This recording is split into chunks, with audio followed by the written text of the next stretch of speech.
हुकूमत ने मुस्लिम लीग नून के सदर शहबाज शरीफ की बैरून मुल्क रवानगी के लाहौर हाई कोर्ट के फैसले के खिलाफ अपील वापस ले ली, जिसके बाद सुप्रीम कोर्ट ने केस निपटा दिया।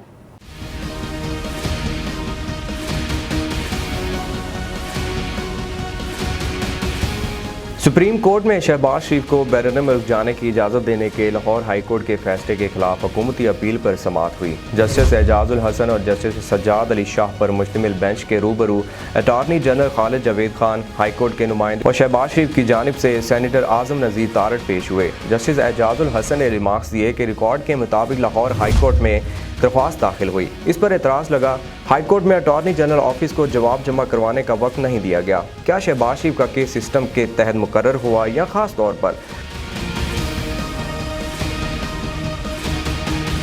जिस पर रजिस्ट्रार हाई कोर्ट ने मौक़िफ़ अपनाया कि दरख्वास्त एतराज़ के लिए मुकर्रर हुई थी। फैसला हुआ कि एतराज़ पर फैसला दरख्वास्त के साथ ही होगा। जुम्मा को 9:30 पर एतराज़ लगा और 11:30 पर केस की समाअत हुई। जस्टिस एजाजुल हसन ने रिमार्क्स दिए कि हुकूमती वकील को हिदायत लेने के लिए सिर्फ 30 मिनट दिए गए। एक साल में कितने मुकदमात की जुम्मा को 12 बजे समाअत हुई? बताया जाए कितने मुकदमात में एक तरफा रिलीफ दिया गया।